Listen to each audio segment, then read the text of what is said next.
Rain pounded against the windows of Romano's Italian restaurant as I sat across from the woman I once thought I'd marry. Jessica's voice cut through the soft lighting like a knife. "Marcus, you need to understand, my family isn't like most. They judge people by what they've accomplished, what they can provide." She tapped her fingers impatiently against her wine glass. "Before we jump back in, tell us where you're tuning in from, and if this story touches you. Make sure you're subscribed because tomorrow I've saved something extra special for you. So tonight, at dinner, maybe try not to mention the freelance thing again. Just sound more put together." I nodded silently, watching candlelight flicker across her face. 3 years together, and she still saw me as a project someone to fix, someone not quite good enough? What she didn't know was that, just 2 hours earlier, I had wired another $5,000 to cover her father's medical expenses. What she didn't see was the weight I carried every day in silence. It had started 8 months ago, during a typical Portland winter. I was tucked into my usual corner at Powell's Books Café, pretending to be a struggling graphic designer with a worn MacBook, out quietly fitting the version of myself Jessica believed in. In truth, I was far from struggling. I was the silent partner of Northwest Digital Solutions, one of the fastest-growing tech consulting firms on the West Coast. But Jessica didn't know that. She only saw the fiction I carefully maintained. We met 3 years ago at a birthday party. At the time, I was deliberately laying low, tired of the fake friendships that came with success. Jessica liked me because she thought I was a regular, creative guy, so I let her believe it. One date became many. Eventually, I built an entirely separate life. I let her believe I lived in a cramped studio in southeast Portland, when in reality, my home was a Pearl District penthouse overlooking the river. My mornings were spent in boardrooms, making million-dollar decisions in custom suits. Only 2. Change into thrift store flannel before our dates. My Tesla stayed hidden in a private garage. Around Jessica, I drove a beat-up Honda Civic with a dent in the side. My real phone buzzing constantly with investors and high-profile clients was always off when I was with her. Instead, I carried a basic phone that barely handled group texts. David Kim, my business partner, thought I was insane. "You can't keep this up forever," he warned me in every strategy meeting. "What happens when she finds out?"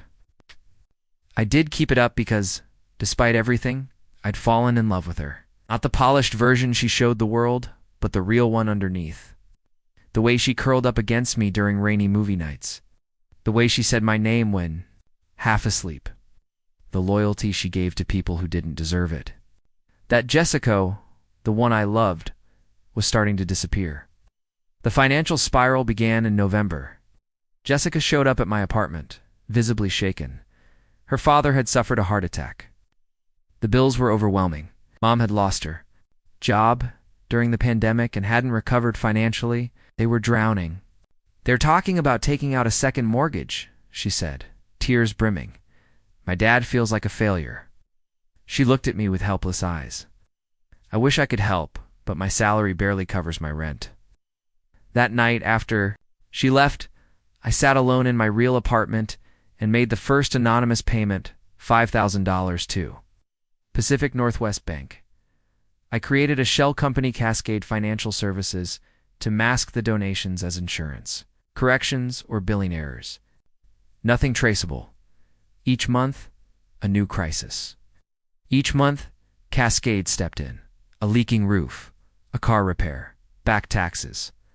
I became the invisible safety net for a family that never knew I was holding them up. Jessica would call, full of excitement. "Marcus, you won't believe it. The hospital said there was a billing error there, refunding us $3,000. I'd smile, say how lucky they were, while quietly preparing the next transfer. And yet her tone toward me began to shift. She started commenting more about my career. "Don't you want something more stable than freelance design? My friend Ashley's boyfriend just got promoted. Maybe you could look into something more serious." She wasn't cruel, just disappointed, like she'd expected more from the man she thought I was. Considered telling her the truth. Dozens of times, especially when she stressed about her parents or compared our future to other couples. But how could I? I had lied so thoroughly, so carefully. Do you tell someone who thinks you're a failure that you've been quietly saving her family from financial ruin? Dinner at Romano's was supposed to change things. Jessica had finally agreed to introduce me properly to her parents. Not just driveway greetings or awkward waves, but a real dinner. It's for rehab. Her father was recovering, his rehab paid for by an insurance adjustment. Her mother had started working again. The home was safe. They were finally okay. They're important to me, Jessica had said as we made plans. I just want them to see that you're serious about your future. About us. She paused. If you don't mention that you work from coffee shops. Rain pounded against the windows of Romano's Italian restaurant as I sat across from the woman I once thought I'd marry.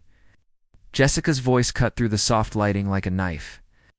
Marcus, you need to understand, my family isn't like most. They judge people by what they've accomplished, what they can provide. She tapped her fingers impatiently against her wine glass. Before we jump back in, tell us where you're tuning in from, and if this story touches you. Make sure you're subscribed because tomorrow I've saved something extra special for you. So tonight, at dinner, maybe try not to mention the freelance thing again. Just sound more put together. I nodded silently, watching candlelight flicker across her face. 3 years together, and she still saw me as a project, someone to fix, someone not quite good enough? What she didn't know was that, just 2 hours earlier, I had wired another $5,000 to cover her father's medical expenses. What she didn't see was the weight I carried every day in silence. It had started 8 months ago, during a typical Portland winter. I was tucked into my usual corner at Powell's Books Café, pretending to be a struggling graphic designer with a worn MacBook, out quietly fitting the version of myself Jessica believed in. In truth, I was far from struggling. I was the silent partner of Northwest Digital Solutions, one of the fastest-growing tech consulting firms on the West Coast. But Jessica didn't know that. She only saw the fiction I carefully maintained. We met 3 years ago at a birthday party. At the time, I was deliberately laying low, tired of the fake friendships that came with success. Jessica liked me because she thought I was a regular, creative guy, so I let her believe it. One date became many. Eventually, I built an entirely separate life. I let her believe I lived in a cramped studio in southeast Portland, when in reality, my home was a Pearl District penthouse overlooking the river. My mornings were spent in boardrooms, making million-dollar decisions in custom suits. Only 2. Change into thrift store flannel before our dates. My Tesla stayed hidden in a private garage. Around Jessica, I drove a beat-up Honda Civic with a dent in the side. My real phone buzzing constantly with investors and high-profile clients was always off when I was with her. Instead, I carried a basic phone that barely handled group texts. David Kim, my business partner, thought I was insane. You can't keep this up forever, he warned me in every strategy meeting. What happens when she finds out? I did keep it up because, despite everything, I'd fallen in love with her. Not the polished version she showed the world, but the real one underneath. The way she curled up against me during rainy movie nights. The way she said my name when half asleep. The loyalty she gave to people who didn't deserve it. That Jessica, the one I loved, was starting to disappear. The financial spiral began in November. Jessica showed up at my apartment, visibly shaken. Her father had suffered a heart attack. The bills were overwhelming. Mom had lost her job during the pandemic and hadn't recovered financially. They were drowning. They're talking about taking out a second mortgage, she said, tears brimming. My dad feels like a failure. She looked at me with helpless eyes. I wish I could help, but my salary barely covers my rent.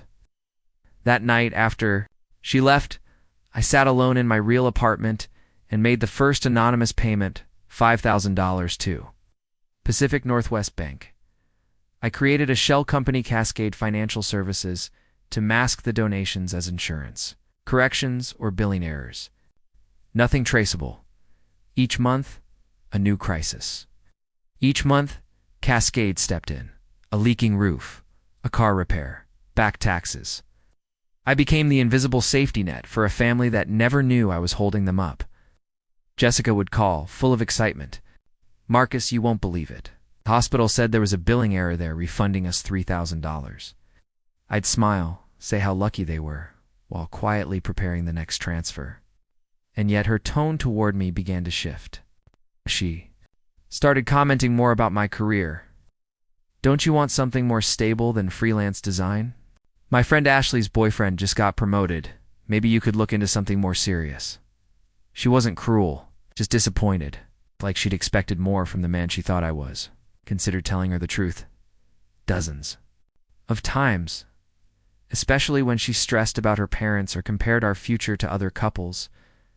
But how could I? I had lied so thoroughly, so carefully. Ow. Do you tell someone who thinks you're a failure that you've been quietly saving her family from financial ruin?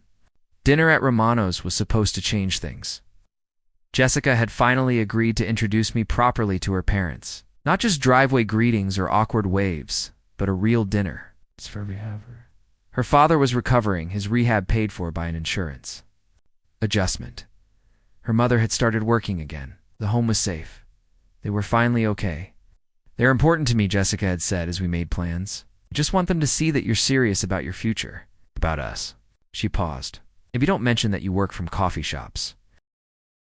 Preparing and narrating this story took us a lot of time, so if you are enjoying it, subscribe to our channel. It means a lot to us. Now back to the story. How could I tell him that while he was worrying about my ability to provide for his daughter? I'd been anonymously paying his medical bills, Dad, Jessica said, her voice tight with embarrassment. Marcus and I can handle our own relationship. Decisions. I'm just saying, Robert continued, his voice gentle but firm. A man should be established before he makes promises to a woman. Should have something to offer besides dreams and artistic ambitions. The conversation moved on to other topics, but the damage was done. I could see the way Jessica looked at me for the rest of the evening, as if seeing me through her father's eyes and finding me wanting. When we said our goodbyes, Linda hugged me warmly and thanked me for coming. But Robert's handshake was cooler than when I'd arrived. Walking to my Honda Civic in the driveway, Jessica was unusually quiet. Snow continued to fall around us, muffling the sounds of the suburban neighborhood. Finally, she spoke. I'm sorry about what Dad said. He means well, but he doesn't understand. Creative careers. I started the car and let it warm up, watching the snow accumulate on the windshield. He's not wrong, though. Your family deserves stability. Jessica turned in her seat to face me. Marcus, is that what you think?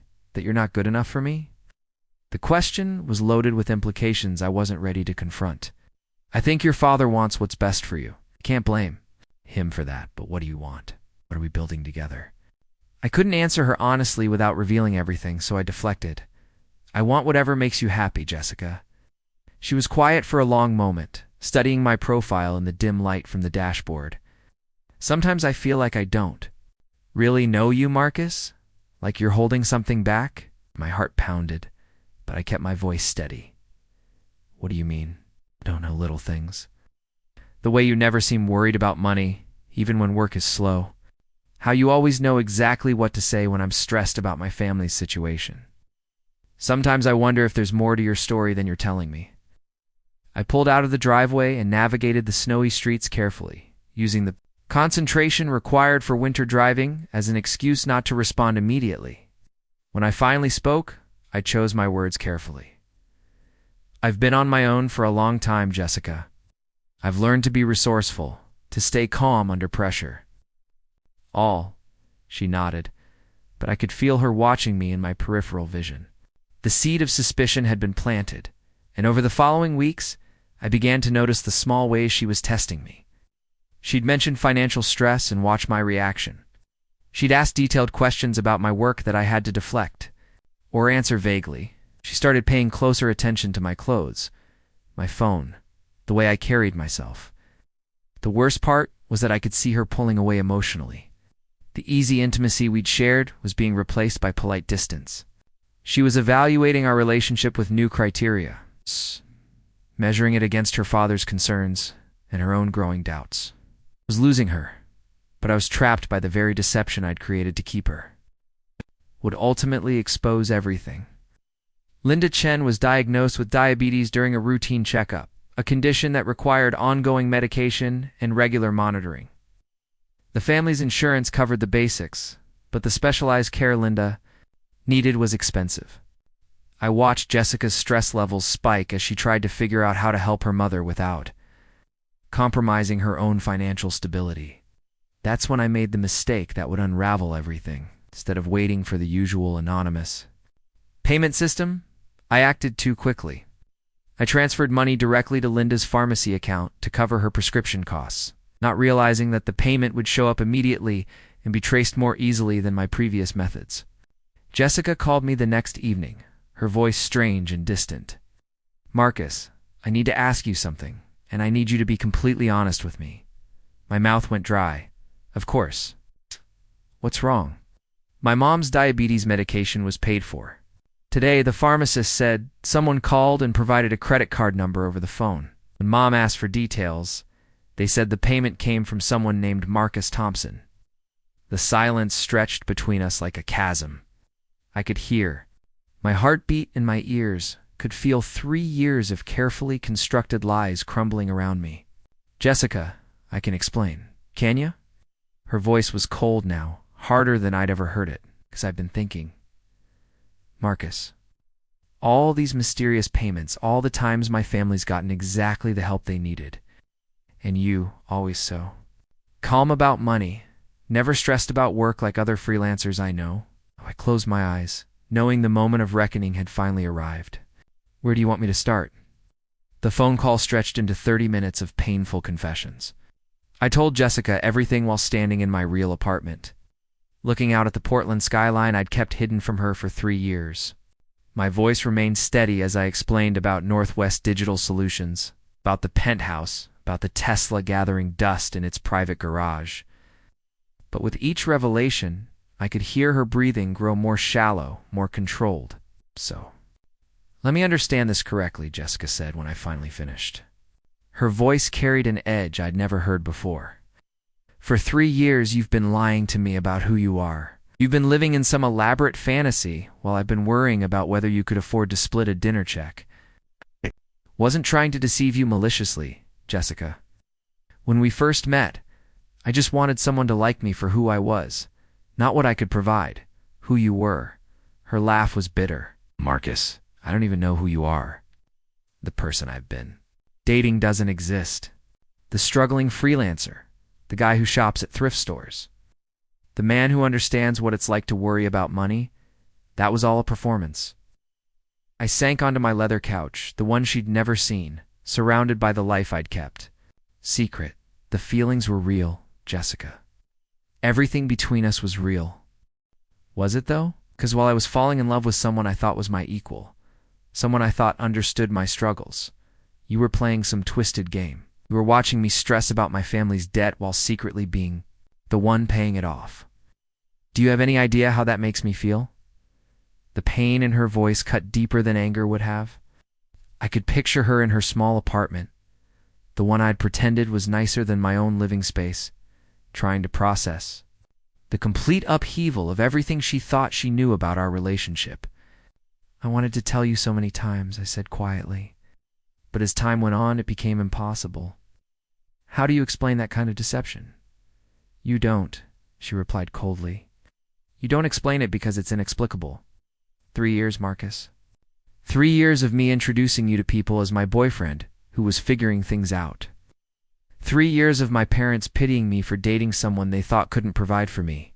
3 years of me defending your career choices to everyone who questioned them. The worst part was that she was right.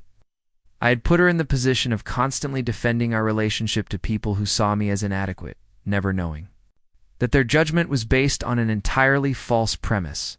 I had let her feel embarrassed about my supposed financial situation while secretly being the solution to her family's biggest problems. Jessica, I know you're angry, but can we talk about this in person? I can explain everything, show you why. I made these choices. Explain what exactly? How you've been manipulating my family's situation for months. How you've been watching me worry about my parents' debt while knowing you were the anonymous benefactor.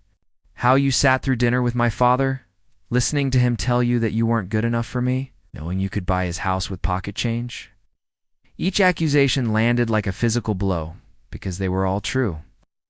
I had sat through that dinner, had let Robert Chin question my ability to provide for his daughter while knowing I'd been keeping his family afloat financially for months. The memory of his concerned father act now seemed almost farcical, given what I'd been hiding. Your father was trying to protect you, I said weakly. I couldn't blame him for that. Protect me from what? From dating someone who was actually successful?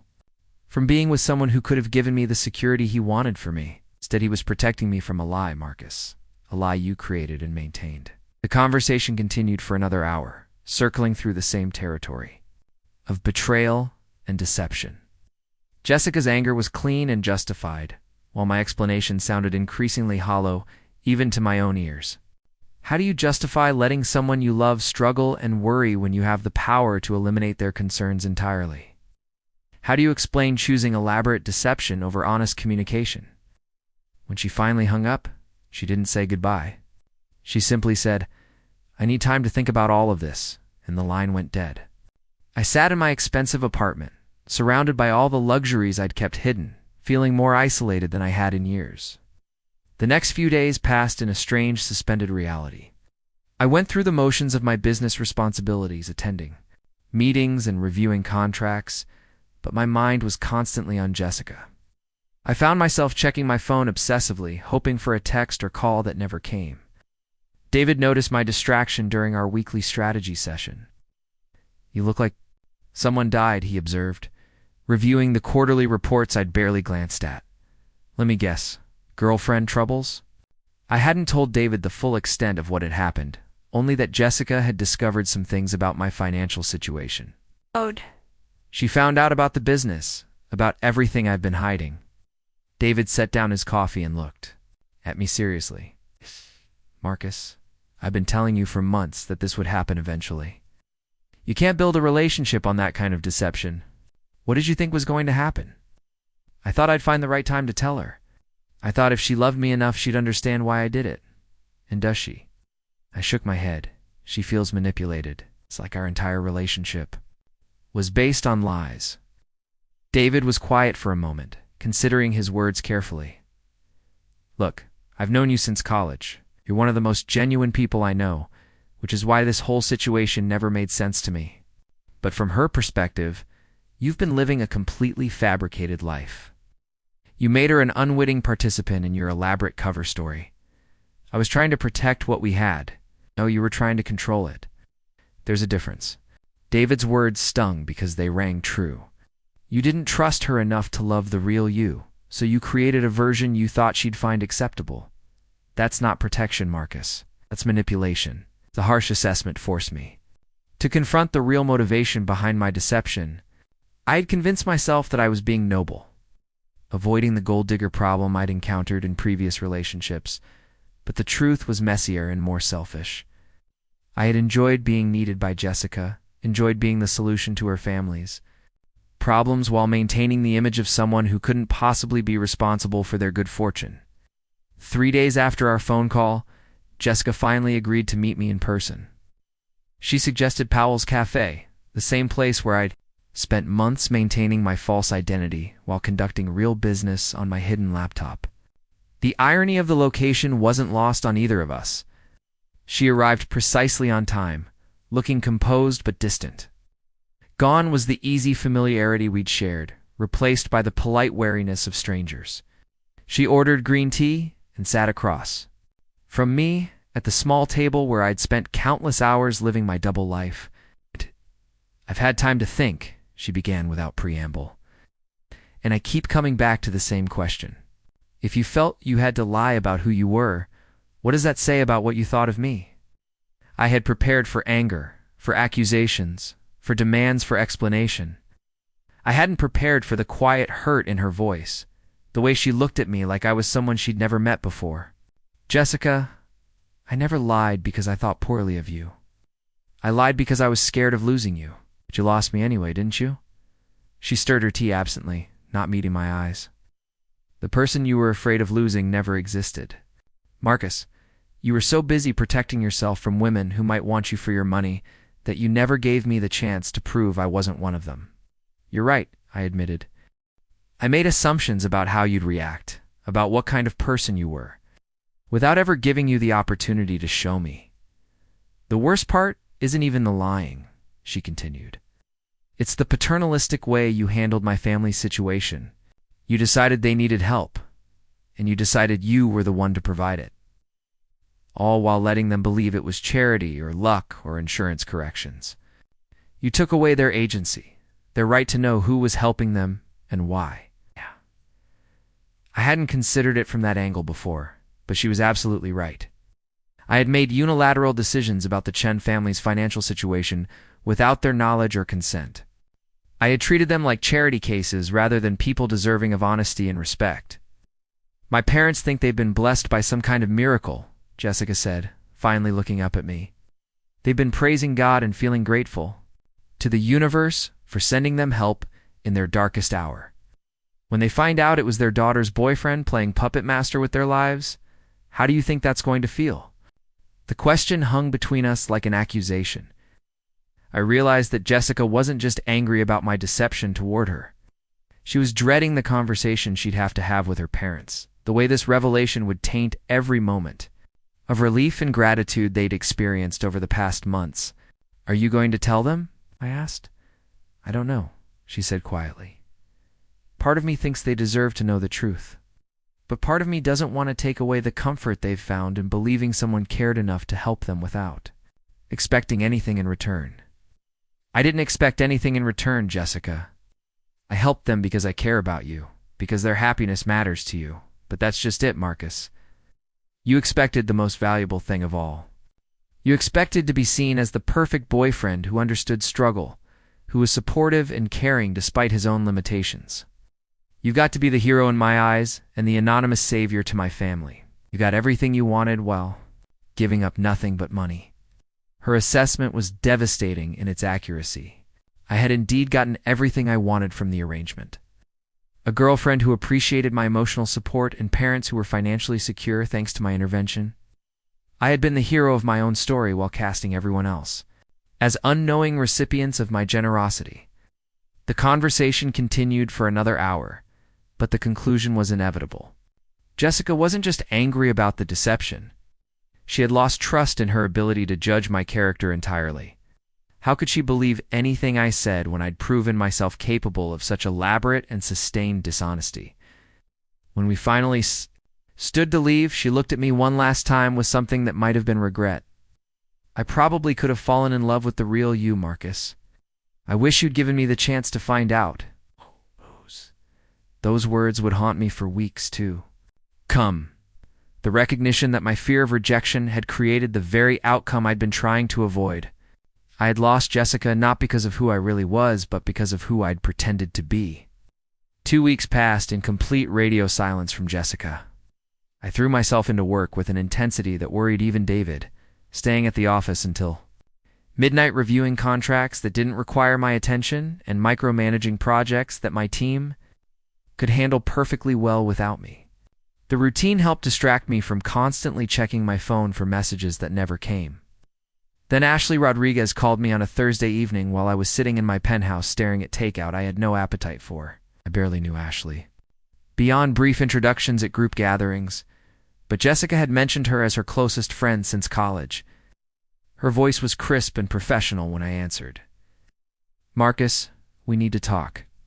Jessica told me everything, and frankly, I'm disgusted. But there's something you need to know before this situation gets completely out of hand. My stomach dropped. What's going on? Jessica's parents are planning to throw a party this weekend, want to celebrate their miraculous financial turnaround, and invite everyone who's been supportive during their rough patch. Jessica's been trying to talk them out of it, but they're insisting. They want to thank their anonymous benefactor publicly, even though they don't know who it is. The implications hit me immediately. A public celebration would make the eventual revelation even more humiliating for the Chen family. Robert and Linda would be standing in front of friends and neighbors, praising their mysterious guardian angel, never knowing their daughter's ex-boyfriend was listening from the crowd. Ashley, I need to fix this before it goes any further. Can you get me Jessica's parents' number? Absolutely not, she replied sharply. You've done enough damage. But I will tell you this. Jessica's been a wreck for 2 weeks. She barely sleeps, barely eats, and spends most of her time trying to figure out how to handle this situation without completely destroying her parents' faith in humanity. I never meant for any of this to hurt her family. What it did hurt them, didn't it? You just haven't had to see the consequences yet. Ashley's voice carried the cold edge of someone who'd been comforting a heartbroken friend. Do you want to know what the worst part is for Jessica? It's not even the lying, Marcus. It's that she's starting to question every good thing that's happened to her family in the past year. Okay, every stroke of luck, every positive development. She's wondering if you were behind all of it. That revelation cut deeper than I'd expected. I had been so focused on my own guilt and loss that I hadn't considered how the discovery would poison Jessica's memories of what she'd thought were her family's fortunate breaks. I only helped with the medical bills and a few major expenses, I said quietly. Most of their good fortune had nothing to do with me. Try telling that to someone whose entire sense of reality has been shaken, Ashley shot back. Jessica doesn't know what was real and what was your manipulation. She's second-guessing everything, including her own judgment about people. The conversation continued for another 20 minutes, with Ashley methodically explaining how my deception had affected not just Jessica, but her entire family dynamic. Robert had been telling everyone about their family's incredible luck, attributing it to his strong faith and positive attitude. Linda had started volunteering at a local charity, wanting to pay forward the kindness they'd received. Jessica's younger brother had returned to community college, confident that the family's financial stability would allow him to focus on his studies. All of it was built on a foundation of lies that would eventually crumble, and when it did, the psychological damage would extend far beyond just my relationship with Jessica. So what do you suggest I do? I asked finally. I suggest you stay. Far away from Jessica and her family, Ashley replied without hesitation. You've caused enough chaos. Let her figure out how to handle this mess without your interference. But I couldn't stay away.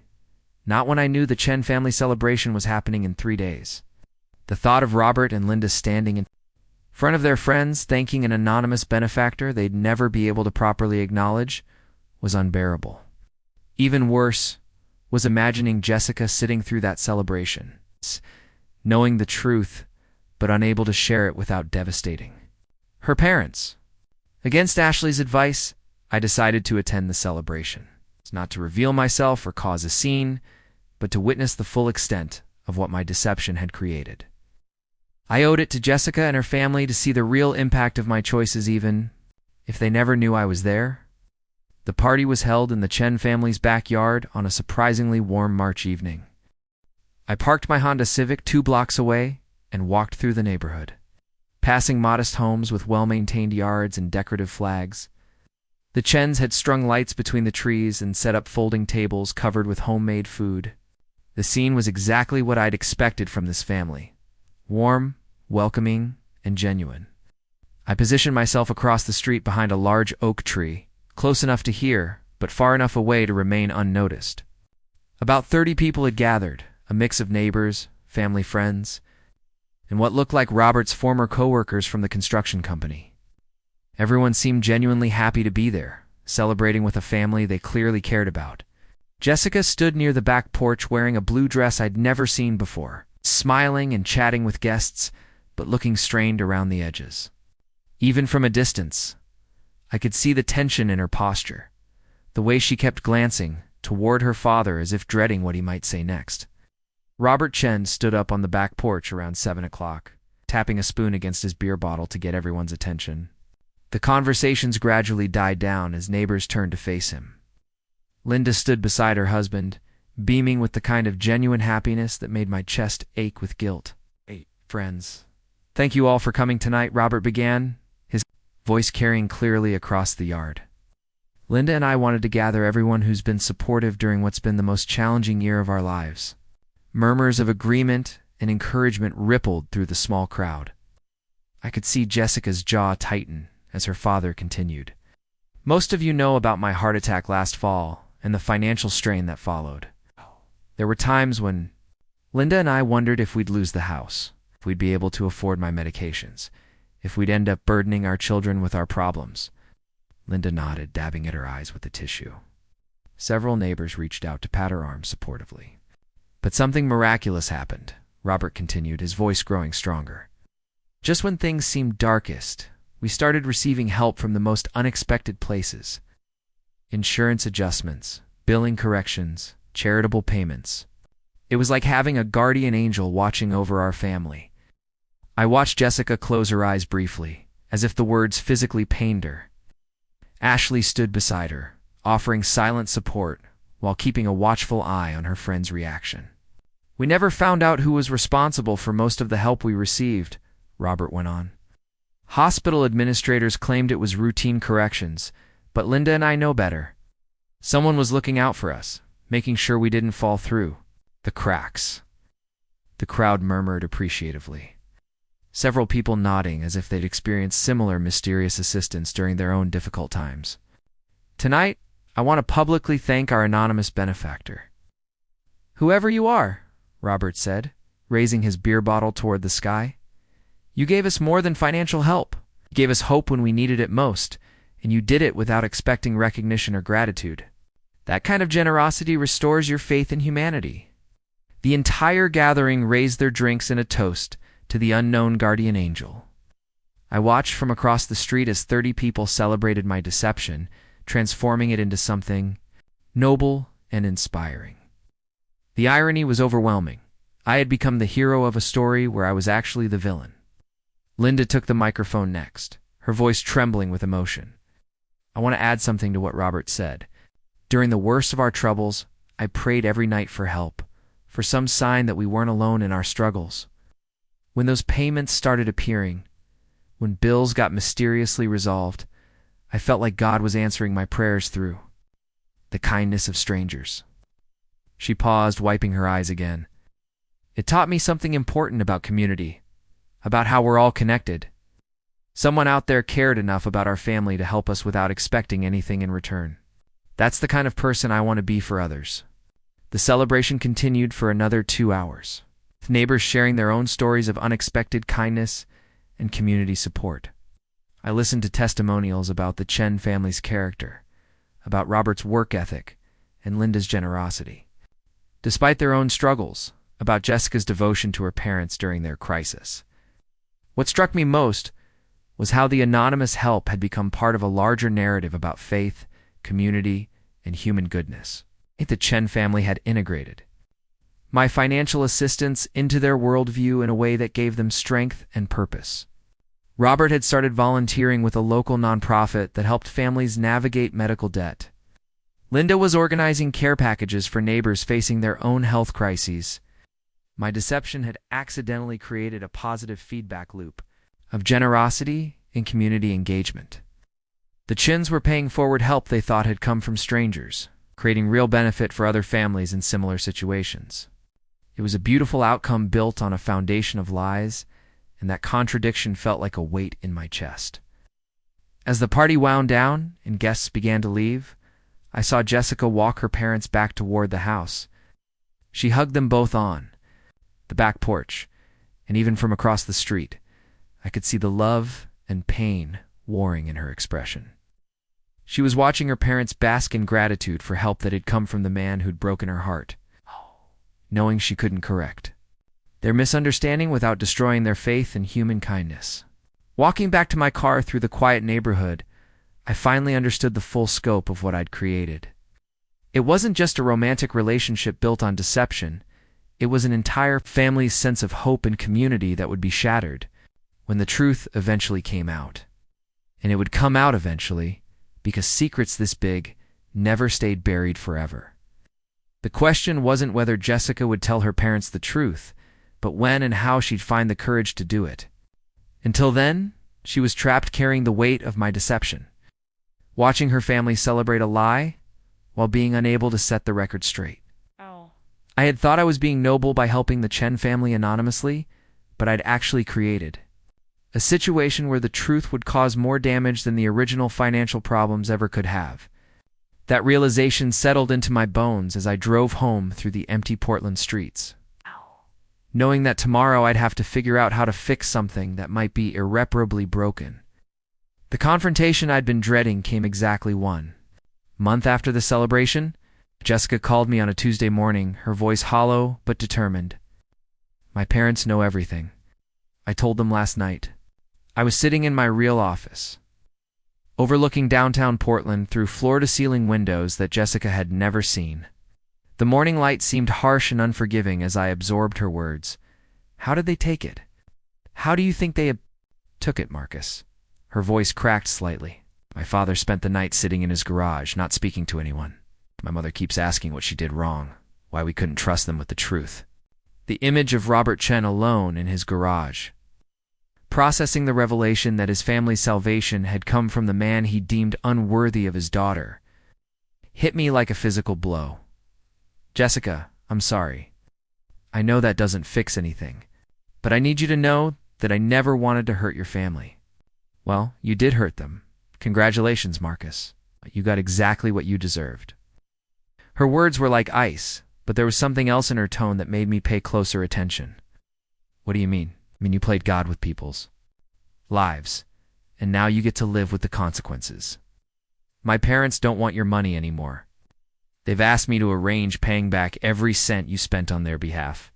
The statement stunned me into silence. I had never considered that the Chans might want to repay money they hadn't asked for in the first place. The total amount was substantial, tens of thousands of dollars accumulated over nearly a year of anonymous payments. Jessica, that's not necessary. I never expected repayment. Of course you didn't expect repayment. That was the whole point, wasn't it? You got to be the generous benefactor while maintaining your elaborate lie. But my parents aren't charity cases, Marcus. They're proud people who earned everything they have through honest work. I could hear the pain beneath her anger, the way this situation had forced her to choose between protecting her parents, its dignity, and maintaining any relationship with me. How are they planning to pay it back? They don't have that kind of money. Dad's going back to work, the doctor cleared him for light construction, and he's already lined up contracts. Mom's taking on extra shifts at the bookstore. They'll pay you back if it takes them 5 years. The thought of Robert Chen, still recovering from major cardiac surgery, returning to construction work to repay money I'd never wanted returned, made me sick to my stomach. Jessica, please don't let them do this. I have more money than I could spend in a lifetime. Those payments meant nothing to me financially. That's exactly the problem. Her composure finally cracked, and I could hear her crying on the other end of the line. It meant nothing to you, but it meant everything to them.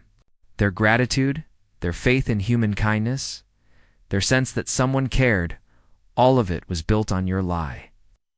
The conversation continued for another few minutes, but the outcome was inevitable. Jessica had made her choice, and it wasn't me.